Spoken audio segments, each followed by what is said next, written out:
In the mid-1970s, New York City was a place teetering on the edge of fear and uncertainty. Crime rates were high, the economy was struggling, and public confidence in the police was fragile. Many neighborhoods, particularly in Brooklyn and Queens, were already dealing with robberies, assaults, and gang activity. Against this backdrop of urban anxiety, a new, far more terrifying threat emerged, one that would send shockwaves across the city and capture the attention of the entire nation.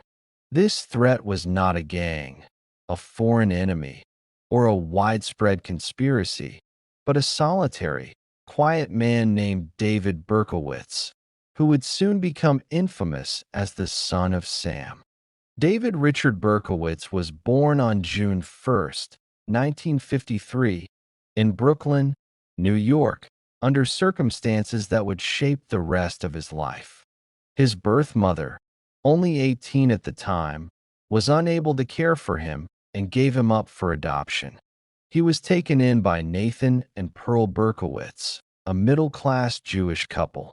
Though they provided food and shelter, David often felt emotionally distant from his adoptive parents, as if he never fully belonged. From an early age, he exhibited traits of shyness, anxiety, and social withdrawal.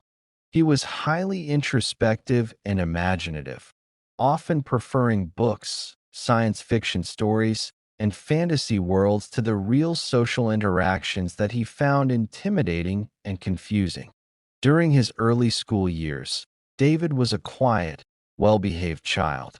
Teachers described him as obedient, intelligent, but strange, someone who drifted through classrooms in his own mental world. As he entered adolescence, his social awkwardness intensified.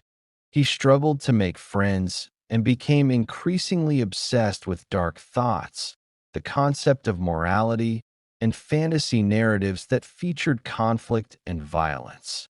His internal world grew more complex, but his ability to navigate reality remained limited.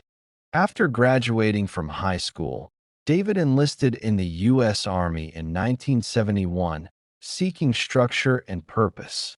He trained as a radar specialist and excelled at his duties, earning praise from his superiors. Yet, despite outward signs of success, Berkowitz's internal struggles persisted. He experienced periods of depression and anxiety that made him increasingly detached from reality. By 1974, his behavior prompted concern in the military, and he was honorably discharged for psychological reasons, a development that left him feeling abandoned and further isolated. Back in civilian life, Berkowitz drifted. He moved from place to place, living with various friends and odd acquaintances. He became increasingly absorbed in the world of fantasy and imagination, reinforcing his sense of being separate from normal society.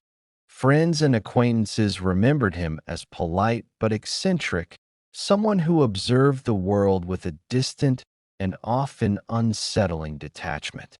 It was during this period of social isolation that his darker tendencies began to emerge.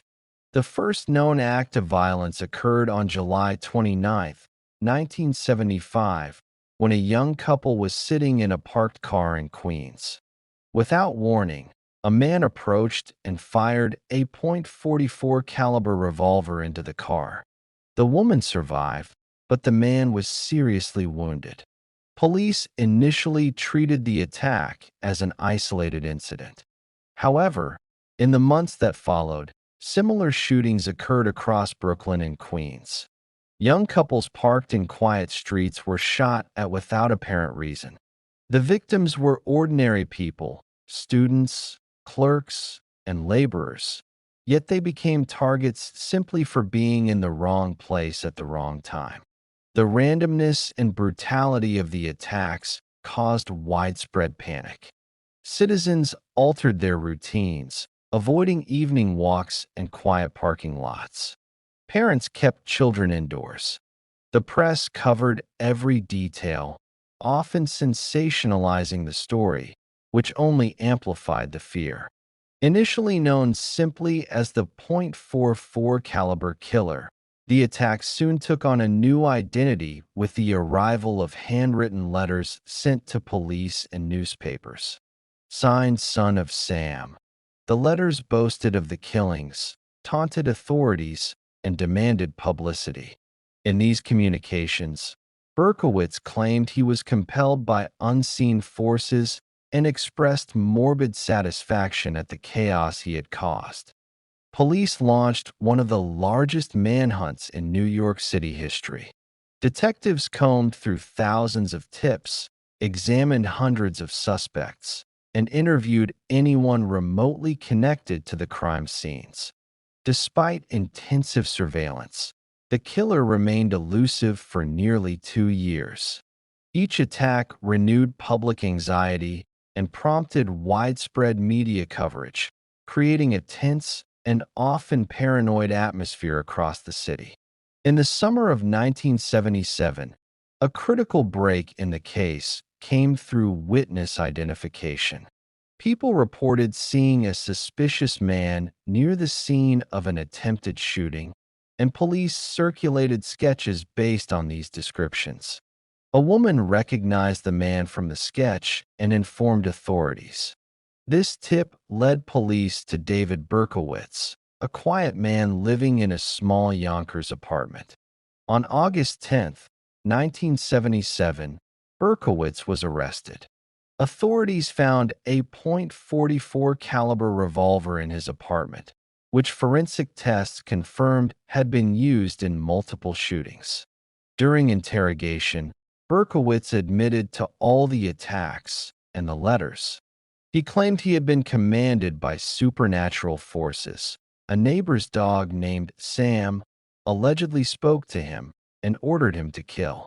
Psychologists later diagnosed him with severe paranoid and delusional disorders, though he was declared competent to stand trial. In court, Berkowitz pleaded guilty to 6 counts of murder and several counts of attempted murder. The overwhelming evidence in his confession led to his sentence of 6 consecutive life terms, ensuring he would remain in prison for the rest of his life. The impact of the Son of Sam case extended far beyond the courtroom. It forced the city to confront the role of media in criminal notoriety, raising questions about whether publicity encourages violent acts. The case also prompted the creation of the Son of Sam law, preventing criminals from profiting from the notoriety of their crimes. Books, movies, or interviews that could have generated income for Berkowitz were instead redirected to support victims' families. Berkowitz's life in prison has also been widely documented. In the 1980s, he became a born-again Christian, expressing remorse for his actions and participating in prison ministries. He wrote letters reflecting on his crimes and offered advice to other inmates about avoiding violence. While some viewed this as genuine rehabilitation, many victims' families and members of the public remained skeptical of his transformation. Decades later, the Son of Sam case remains one of the most infamous criminal events in American history. It stands as a chilling reminder of how one individual's mental illness and obsession with notoriety can terrorize an entire city. Beyond the immediate tragedy, it left a lasting legacy in law, media ethics, and the public consciousness. New Yorkers who walk the streets of Brooklyn and Queens today often remain unaware of the fear that once gripped their neighborhoods. But the story of David Berkowitz endures, a dark reflection on the intersections of psychology, violence, and society's response to unpredictable evil.